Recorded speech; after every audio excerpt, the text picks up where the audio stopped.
अपनी लोकसभा आगरा के बहुत ही ज्वलन समस्या पर अपनी शून्य पहर में बात कर रहा हूँ। संयोग ये है कि माननीय जो मेरे दो प्रश्न हैं वो पर्यावरण मंत्री जी और दोनों के आज स्वयं सदन में श्री जावड़ेकर साहब मौजूद हैं।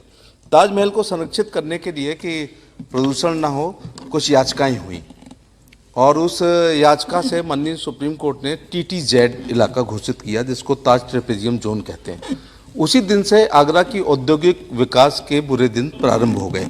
जी सर, अब माननीय उच्चतम न्यायालय ने काफ़ी छूट दी है, केंद्र सरकार ने ठीक से पैरवी की है, तो उसमें क्या हुआ, मैं बस ये अनुरोध करना चाहूँगा कि उद्योगों की कैटेगरी नहीं होनी चाहिए कि इस कैटेगरी में ये उद्योग, इस कैटेगरी में ये उद्योग, इस कैटेगरी में ये उद्योग। हमारा ये कहना है कि कोई भी उद्योग जो प्रदूषण करे, पॉल्यूशन लेस कोई उद्योग नहीं है, तो ये नहीं होना चाहिए कि ये ज़्यादा प्रदूषण फैलाते हैं, ये कम फैलाते हैं, ये सबसे कम फैलाते हैं, बल्कि नियम ये होना चाहिए कि जीरो प्रदूषण के साथ कोई भी उद्योग हो। इसलिए उनसे बॉन्ड भरा लिया जाए कि आप किसी भी प्रकार का प्रदूषण नहीं करेंगे, तो कैटेगरी समाप्त जरूर होनी चाहिए।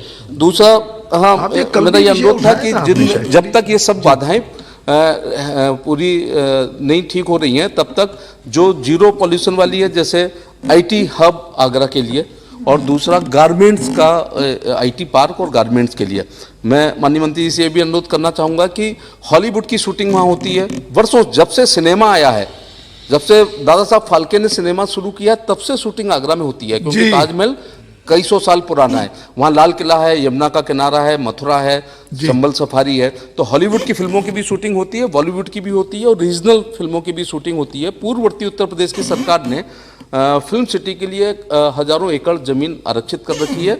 जिन सज्जन को दी गई थी उन्होंने जीरो वर्क अभी तक कई साल में उन्होंने कुछ नहीं किया है। इसलिए मेरा अनुरोध है आपसे कि फिल्म सिटी भी आगरा में बनाई जाए। और इस समय जब मैं अपनी बात कर रहा हूं, तभी अभिषेक बच्चन की एक फिल्म की शूटिंग वहां पर चल रही है, इसलिए फिल्म सिटी के लिए आगरा में खोला जाए, ऐसा मेरा अनुरोध है। बहुत बहुत धन्यवाद।